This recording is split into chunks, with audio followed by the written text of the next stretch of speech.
días, Ramón. ¿Sabían ustedes que está aumentando el consumo de heroína? Además, está surgiendo un nuevo perfil de consumidor. Chicos jóvenes que tras un fin de semana de fiesta la utilizan para contrarrestar los efectos excitantes de otras sustancias. Hemos conocido un dato que realmente nos preocupa. La encuesta estatal sobre uso de drogas en enseñanzas secundarias alerta que la tasa de consumo de heroína es la más elevada de la historia de España entre la población escolar, es decir, entre los 14 y los 18 años. Nos acompaña el doctor Bartolomé Pérez, él es psiquiatra del Hospital Universitario de San Juan de Alicante, lleva más de 20 años trabajando con toxicómanos. Buenos días, doctor. Buenos días. ¿Qué factores están impulsando esta tendencia al alza, este repunte de la heroína? Yo creo que antes de hablar de factores te sitúo en datos.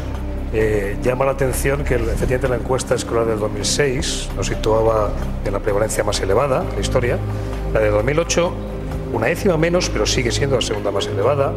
Si nos vamos a datos del Observatorio Europeo, el último informe hace una llamada especial de que por primera vez vuelve a repuntar otra vez en Europa el consumo de heroína.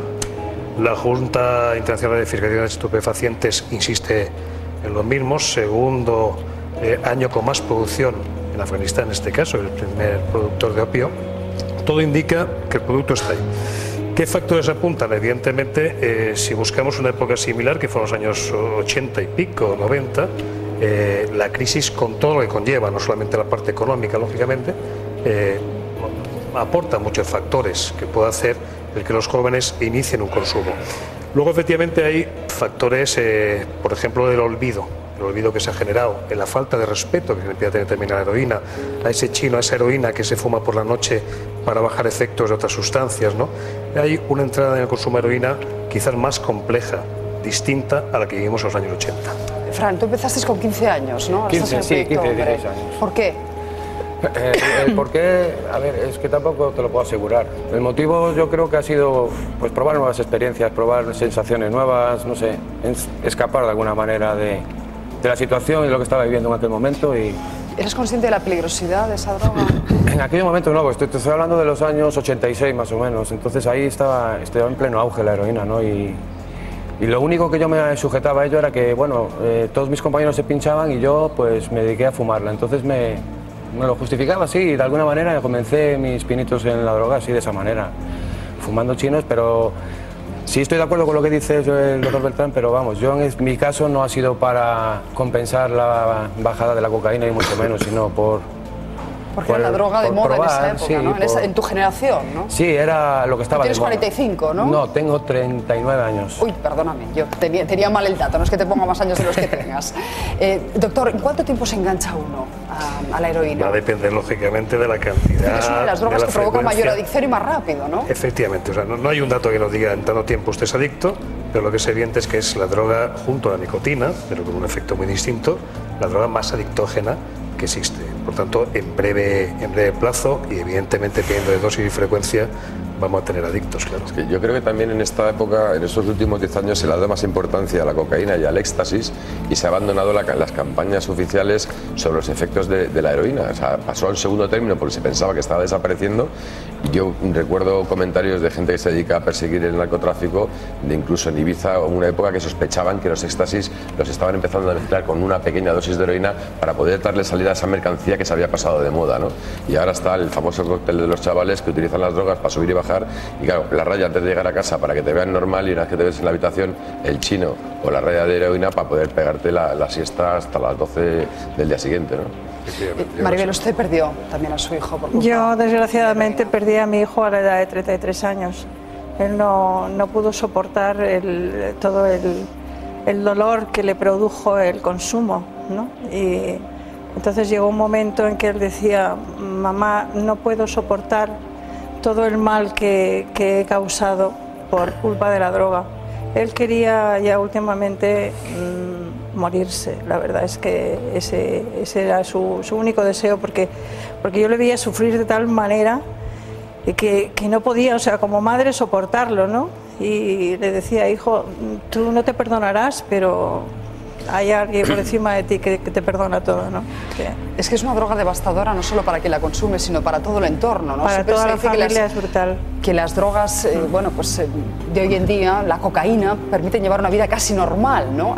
Si no llega a un extremo, digamos, de mucha adicción. Es decir, que los chavales, los jóvenes pueden estar coqueteando con este tipo de drogas y mantener, pues, una vida, digamos, aparentemente normal, y en cambio la heroína en eso es mucho más devastadora. La heroína era terrible. Yo recuerdo muchísimas ocasiones cuando él estaba fuera de los centros y en casa intentábamos la desintoxicación, que era a veces encontrármelo en su habitación con la jeringuilla puesta y completamente muerto. O sea, era una sensación terrible porque yo, claro, entonces no entendía nada de las drogas, ¿no? Hasta tantos años, que han sido 16, 18 años de drogadicción de mi hijo, pues al principio yo cuando él se drogaba decía, ¿qué está pasando aquí? No entendía nada, ni sabía nada de las drogas, ni ese mundo yo lo había vivido, ni había ocurrido ningún caso semejante en mi familia, ¿no?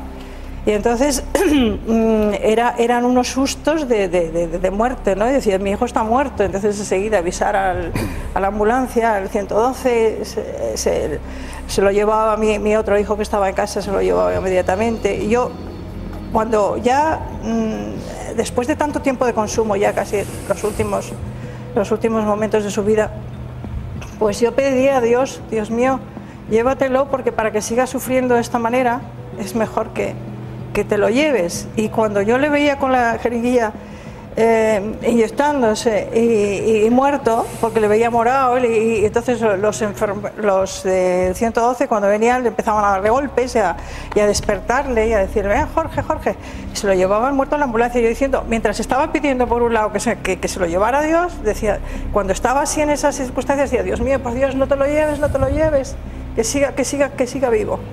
O sea, era un caos, o sea, nuestra vida era un caos total, porque yo no vivía nada más que para ese hijo, para ayudarle, para intentar salvarle de esa adicción que tenía tan tremenda.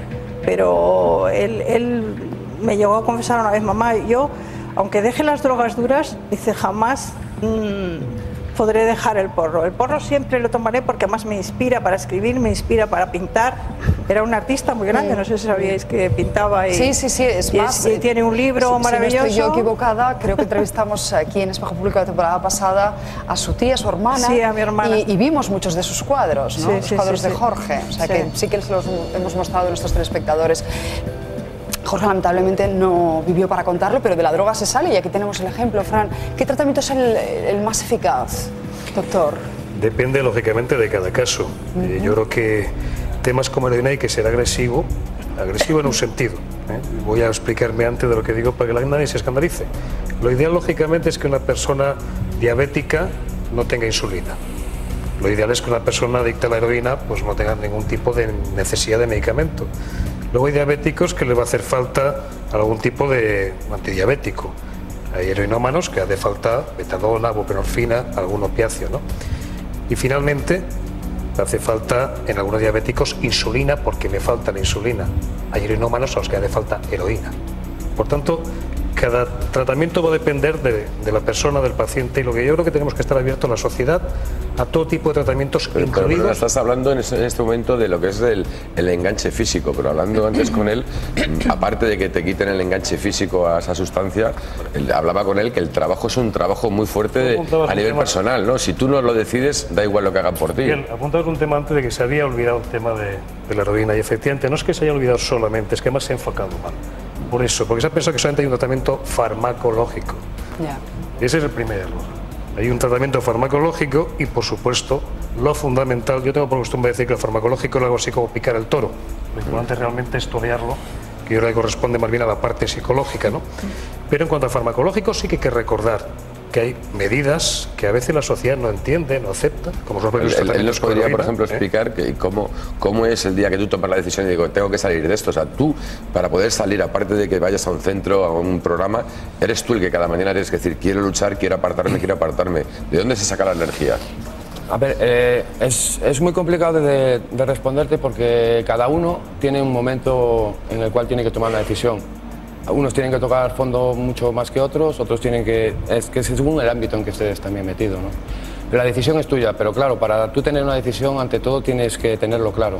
Saber lo que hay. Quiero salir y lo primero es romper con el entorno. Hay que salir. Es que hay que tocar el fondo, porque es que no es tan fácil ni tan sencillo, ¿no? Hay que tocar mucho fondo, hay que verse muy tirado, hay que verse solo, hay que para verse dar ese paso, ¿no? Fran, sí. Gracias en cualquier caso por contárnoslo. Maribel, usted también, doctor. Tenemos que irnos a publicidad.